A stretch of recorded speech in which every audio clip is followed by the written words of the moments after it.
Morning बच्चों, मेरा नाम संतोष शर्मा। आज मैं आपको फर्स्ट क्लास में ईवीएस में हमारी पृथ्वी के बारे में बताऊंगी। तो बच्चों, पाठ का नाम क्या है? हमारी पृथ्वी। तो हम कहाँ पे रहते हैं बच्चों? हम पृथ्वी पे रहते हैं।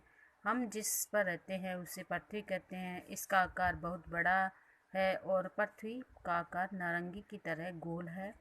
इस पृथ्वी पर कहीं पर ऊंचे स्थान है तो कहीं पर नीचे, कहीं जंगल है तो कहीं पर समतल भूमि है तथा कहीं समुद्र भाग है।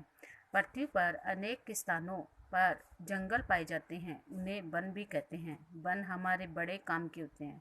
तो वन क्या होते हैं बच्चों? हमारे बड़े काम के होते हैं। वनों से हमें औषधियाँ तथा अनेक प्रकार की इमारती लकड़ियाँ प्राप्त होती है। वे वर्षा कराने में भी सहायक होते हैं और हमारी जलवायु को सुरक्षित या संतुलित बनाए रखती हैं। तो हम जिस पर रहते हैं उसे क्या कहते हैं? पृथ्वी कहते हैं। और इसका आकार कैसा होता है? बहुत बड़ा होता है। पृथ्वी का आकार नारंगी की तरह कैसा होता है? गोल होता है। इस पृथ्वी पर कहीं ऊंचे स्थान है तो कहीं नीचे, और कहीं जंगल है तो कहीं समतल भूमि है तथा कहीं समुद्री भाग है। पृथ्वी पर अनेक स्थानों पर जंगल पाए जाते हैं, उन्हें वन भी कहते हैं।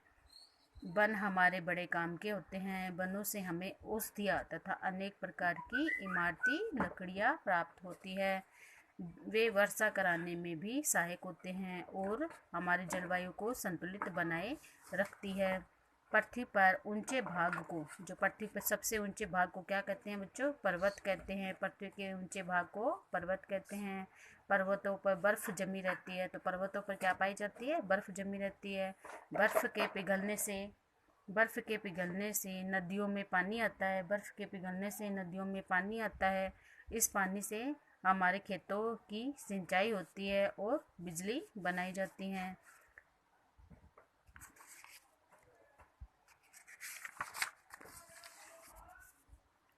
ऊंची समतल भूमि पठार कहलाती है। ऊंची समतल भूमि को क्या कहते हैं? पठार।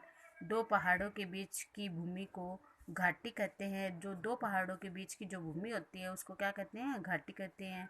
जिन निचले स्थानों में वर्षा का पानी भर जाता है उन्हें तालाब या पोखर कहते हैं। जिन निचले स्थानों पर पानी, वर्षा का जो पानी इकट्ठा हो जाता है तो उन्हें क्या कहते हैं? तालाब या पोखर कहते हैं। पृथ्वी के विभिन्न भागों में अनेक प्रकार की जलवायु होती है। उत्तरी तथा दक्षिणी ध्रुवों पर अत्यधिक सर्दी होती है, वहाँ केवल बर्फ ही बर्फ होती है, वहाँ आबादी नहीं होती है। पृथ्वी के कुछ भागों में भयंकर गर्मी होती है तथा कुछ भागों में अधिक सर्दी रहती है। हमारे देश में गर्मी, सर्दी तथा वर्षा समान रूप से रहती है। कुछ भागों में बालू ही बालू मिलती है, उन्हें रेगिस्तान कहा जाता है। कुछ भागों में क्या पाई जाती है? बालू ही बालू पाई जाती है, तो उस भाग को क्या कहते हैं? रेगिस्तान। वहाँ वर्षा कम होती है तथा गर्मी अधिक पड़ती है। तो वहाँ पर क्या होता है? वर्षा तो कम होती है और गर्मी क्या होती है? अधिक पड़ती है। जैसे हमारा जो एरिया होता है वो क्या है? रेगिस्तान वाला ही एरिया है। पृथ्वी के समतल भाग को मैदानी भाग कहते हैं। जो पृथ्वी का समतल भाग होता है उसको क्या कहते हैं? मैदानी भाग। अधिकांशतः यहाँ खेती की जाती है। यहाँ की भूमि क्या होती है? उपजाऊ होती है। संसार के विभिन्न भागों में अनेक प्रकार के मनुष्य तथा पशु पक्षी रहते हैं। वे रूप, रंग, कद, भाषा एवं अन्य बातों में एक दूसरे से बिल्कुल अलग होते हैं। उत्तर लिखिए। तो अब इन बच्चों, इन सब का क्या करना है? हमें उत्तर दिखना है। तो पृथ्वी का आकार कैसा होता है? नारंगी गोल रंग, नारंगी जैसा रंग का होता है और गोल होता है। बालू वाले भागों को क्या कहते हैं? बालू वाले भागों को क्या कहते हैं बच्चों? उन्हें रेगिस्तान कहते हैं।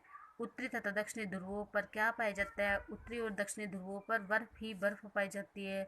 लोग खेती कौन से भागों में अधिक करते हैं? तो लोग खेती कौन से भागों में अधिक करते हैं? मैदानी भाग जो समतल होते हैं उनमें क्या करते हैं बच्चों? खेती की जाती है। सही और गलत बताना है हमें। तो पृथ्वी के सभी हिस्से ठंडे होते हैं, तो सभी हिस्से इसमें क्या होते हैं? ठंडे नहीं होते हैं। तो ये क्या बच्चों? ये क्रॉस होएगा।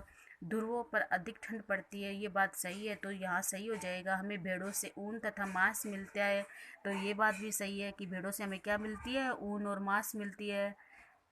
पहाड़ों से अनेक नदियाँ निकलती हैं, तो पहाड़ों से अनेक प्रकार की नदियाँ निकलती है, ये बात भी सही है।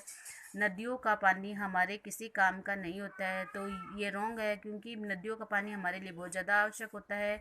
इसे हम पीने के काम में लेते हैं, सिंचाई के काम में लेते हैं, और बिजली बनाने के काम में भी लेते हैं। तो बच्चों, आज हमने हमारी पृथ्वी के बारे में पढ़ा, जिसमें अनेक प्रकार के नदियाँ, घाटियाँ, समतल मैदान, रेगिस्तान का मैदान, ध्रुव, उत्तरी ध्रुव, दक्षिण ध्रुव, इन सब के बारे में हमने पढ़ा। तो बच्चों, आप इनके जो क्वेश्चन आपको करवाए हैं वो अच्छे से करना, ठीक है। धन्यवाद।